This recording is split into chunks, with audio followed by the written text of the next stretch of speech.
மனு கொடுக்கறதுக்கு வந்திருக்கிறோம். சின்ன கொல்லப்பட்டி கிராமத்தில் வந்து நாங்கள் ஒரு 5 தலைமுறையாக பூர்வீகமாக நாங்கள் அந்த இடத்துல வாழ்ந்துட்டு இருக்கிறோம். இப்போ ஒரு 2 வருஷத்துக்கு முன்னாடி விஜய் ஆதித்யாங்கிறவர் எங்கள் இடத்துக்கு பக்கத்தில் வந்து இடம் வாங்கி அவருடைய இடமே 7 அடி தான். 7 அடியில் 3 மாடி வீடு கட்டி குடியிருக்கிறாரு. இப்போ எங்கள் இடம் பக்கத்தில் அவர் இருக்கிற எங்கள் இடத்தையும் அவர் அபகரிக்கணுங்கிறதுனால எனக்கு இடம் இருக்குதுன்னு சொல்லி எங்கள்கிட்ட ஒரு பிரச்சனைக்கு வந்தார். பிரச்சனைக்கு வரும்போது கண்ணங்குறிச்சி ஸ்டேஷன்லேயும் நாங்கள் புகார் கொடுத்தோம். அவங்க வந்து 2 தரப்பையும் கூப்பிட்டு பேசி நீங்கள் சர்வேர் வச்சு அளந்து முட்டு போட்டுக்குங்க அத்துக்கு அப்படின்னு சொல்லி பேசி அனுப்பிட்டாங்க. அவர் அண்ணா அதோடு இருக்காமல் எங்களுக்கு பல தொல்லையை கொடுத்துட்டு இருக்கிறாரு.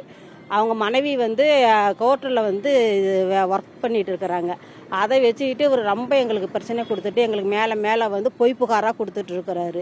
ஜாதி பிரச்சனையை அவங்க வச்சு பேசணும் பண்ணணுங்கிற மாதிரிலாம் பொய் புகார் கொடுக்குறாரு. அவர் அந்த 7 அடி இதில் வந்து 3 மாடி கட்டி அதில் பசங்க காலேஜ் பசங்க 15 பேரை தங்க வச்சுக்கிட்டு அந்த பசங்களை வச்சு எங்களுக்கு எல்லாம் மிரட்டல் கொடுக்குறாங்க. வீட்டில் வந்து கேமரா வச்சுக்கிட்டு எங்கள் இடத்த ஃபோக்கஸ் பண்ணிக்கிட்டு எங்களால் வெளியில் வர பிள்ளைங்க எல்லாம் எங்கள் வீட்டில் இருக்குது. ஒரு வேலை செய்ய முடியல. எல்லாம் என்ன பண்ணுறோம் 24 மணி நேரமும் கேமரா எங்கள் பக்கமே வச்சுக்கிட்டு திருப்பிட்டு ரொட்டேஷன் கேமரா அவர் கேமராவை வச்சுக்கிட்டு என்ன செய்கிறோங்க இதெல்லாம் கண்காணிச்சிக்கிட்டு எங்களுக்கு ரொம்ப பல விதத்தில் தொந்தரவு கொடுத்துட்டே இருக்கிறாரு. நாங்களும் கண்ணங்குறிச்சியில் வந்து போய் 2 டைம் போய் புகார் கொடுத்துருக்குறோம். எங்களுக்கு தீர்வு சரியான இது கிடைக்கல. அதனால் இன்றைக்கி கலெக்டர் மாட்ட மனு கொடுத்து நாங்கள் இதுக்கு அவங்க எங்களுக்கு தீர்வு கொடுக்கணும் அப்படிங்கிறதுக்காக நாங்கள் வந்திருக்கிறோம். அதனால் அவங்க வந்து ஜாதிக்கு எங்களுக்கு சம்மந்தமே கிடையாது. நாங்களே எல்லா ஜாதி இதுக்கும் போவோம். பசங்க எல்லாம் எங்கள் வீட்டுக்கு வருவாங்க.